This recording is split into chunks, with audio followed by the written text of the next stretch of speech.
But brothers and sisters, we're not just fighting oligarchy. We're fighting a president who undermines our Constitution every day,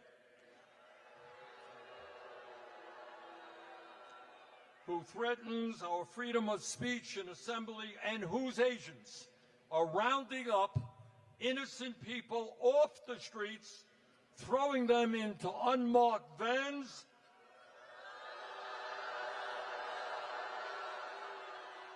and bringing them to detention centers in this country and abroad. That is what takes place in dictatorships, not in America. We will not allow them to continue to do that.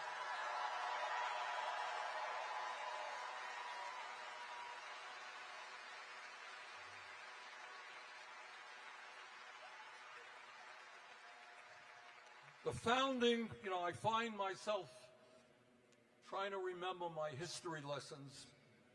Should have done better in history. But I think back to the founding of this country. And let me tell you, the founding fathers of this country were no dummies. They remember the history. We're talking about the 1780s. They had just fought a war, an impossibly difficult war, where they defeated the King of England, the most powerful person on the planet.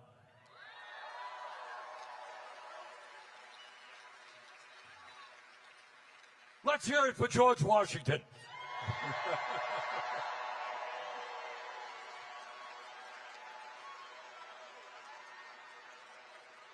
But anyhow, these guys had taken on an autocrat, and they sat and they sit around and they said, all right, what do we want in our new country?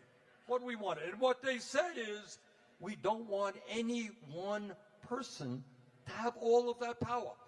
So they dealt with the Federalist Papers and all that stuff, and they came up with this kind of brilliant idea of a separation of powers. All right? They said we're going to have a legislative branch, Congress, House, and Senate. We are going to have a executive branch, the president. We're going to have a judiciary, the federal courts. And each one will have check on each other. And what I want to tell you, and I don't need to tell you, I think you're seeing it every single day. You have a president who is working overtime to take power away from the Congress. You got a president who is working overtime to take power away from the federal courts. Now, it is unprecedented. No president, no member of Congress wants to see a Supreme Court or any court rule against him or her. We don't like to see that. And I will tell you that we have seen in the last 20 years with the Roberts Court horrendous decisions on Citizens United and Roe versus Wade, terrible decisions.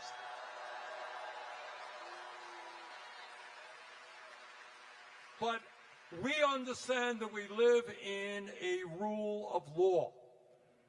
What Trump and his friends are doing now is they're saying, oh, a judge ruled against us. A judge said we can't do something which is unconstitutional. Let us get rid of that judge. Let us impeach that judge.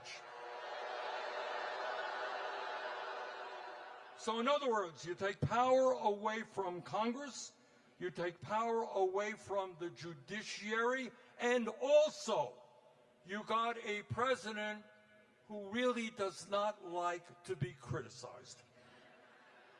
So he is sued. I mean, this is, again, unprecedented. He has sued ABC, CBS, Meta, the Des Moines Register. The Des Moines Register did a poll he didn't like. They are suing him. They are investigating right now PBS and NPR.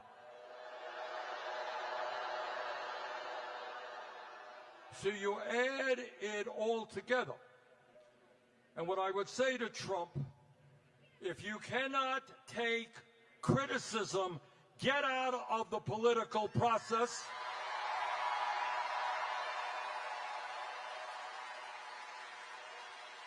This is a democracy, and criticism is an essential part of that democracy.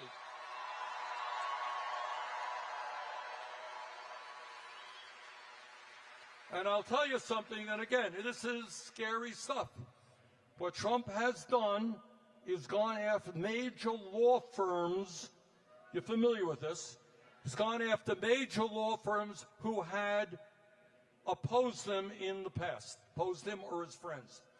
And what is really disgraceful is that a number of these law firms, whose job it is to defend the rule of law, they have caved in to Trump in order to get their millions and millions of dollars in government contracts. And he's going after universities. The function of a higher university, an education in general, is the pursuit of truth, wherever that takes us.